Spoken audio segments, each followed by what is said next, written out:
Dette spil hedder Geosorter, og det har mange muligheder.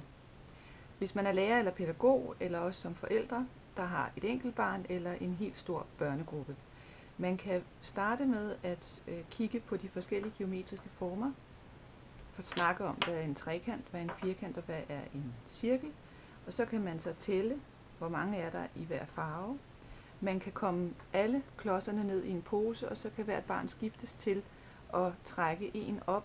Man kan sige, du skal trække en rund, eller du skal trække en firkantet, og så nede i posen skal de mærke efter, om det har 4 kanter eller 3 kanter.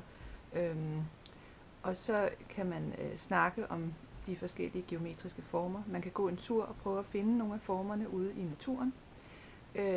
Man kan så gå videre til at lave de her puslespil med de geometriske former, at barnet skal se, at der skal en rund her, og der skal en firkantet her. Og man er selvfølgelig velkommen til at bruge sin egen fantasi, hvis man nu hellere vil have, at maven var gul, og bolden var gul.